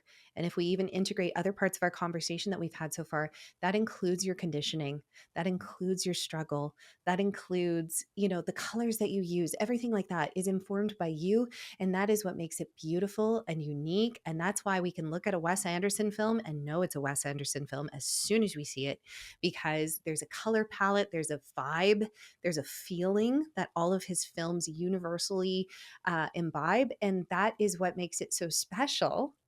There's a quirkiness, there's often a preferred cast.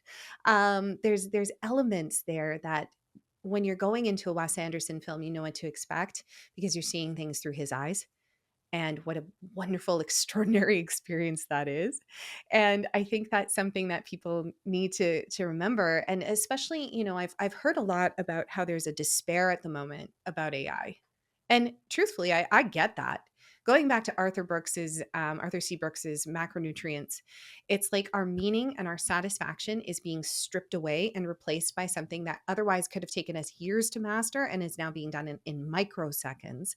That can make us feel like, well, then what's the point? Like we have this existential crisis of like, why am I here? What's the point if a machine can do everything for me?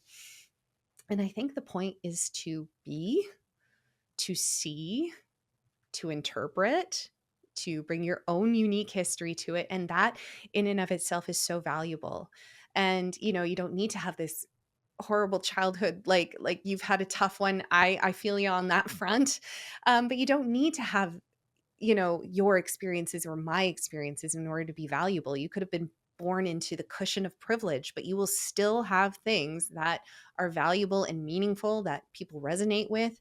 And it's really important that you bring that unique, that authenticity that you're talking about to whatever it is that you're creating, because that's human. I don't think you knew that about me, but I love etymology. And um I did not know that about yeah, you. yeah, yeah. So you're like, oh, there's this etymology lesson. I was like, give it to me. Yeah, I want I it. took Latin in high school, and Yeah, I just weirdly like etymology, and like me too. Ri sometimes Rochelle, like, she'll get a giggle because, like, we'll look at a word, I'll be like, "I don't know what that is, it's probably a Greek root," and every time it is, because 'cause I'm like, "I know Latin roots, I don't know Greek roots." So, when you're like, "Oh, it means this," I'm like, "Yes!" Anyway, Yeah. that's awesome, that's awesome. Yeah. Yay, we're nerds.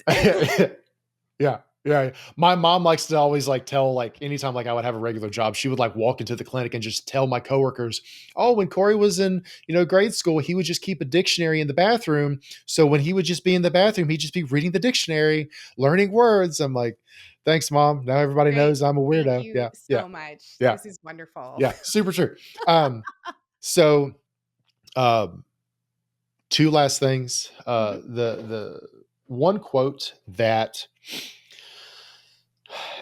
really unlocked a lot for me creatively is by Da Vinci, and it Mm. is, "Art is never finished, only abandoned." What are your thoughts on that? Ugh, yes. And a friend of mine, I think, introduced me to that. He was just like, "Abandon it, Marianne, like, you're done." And, I really oh my gosh, I wish more people would read that quote and internalize it regardless of what it is that they are working on. Now, the difficulty becomes of at what caliber? Like, because you don't wanna create poor content. You don't wanna create things that people feel are, like, subpar, they purchase and they're like, "Oh, I'm disappointed, what a letdown." Like, you don't wanna do that.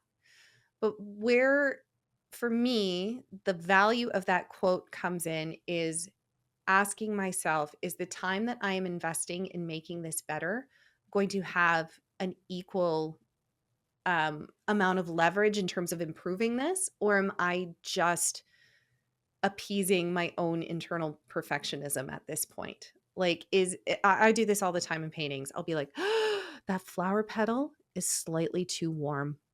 Like, I gotta redo it. Like, I gotta and sometimes it does make a difference, and other times it doesn't.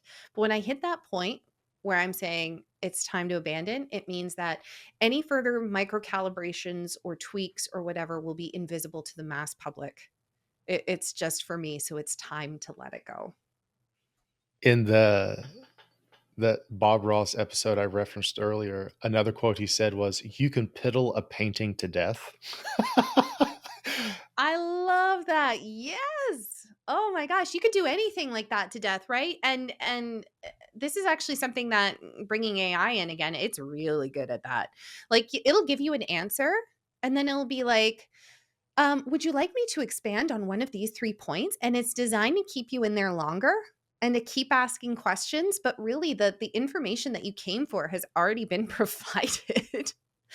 And yeah, it's like, no, it's time to move on. Less thinky, more doy, and abandon. The way I take the "art is never finished, only abandoned" lesson is I used to always ask, "Is this as good as it can be?" And my answer was always no, right? So, like, it would take me forever to hit publish or do anything because it could always be better. Always.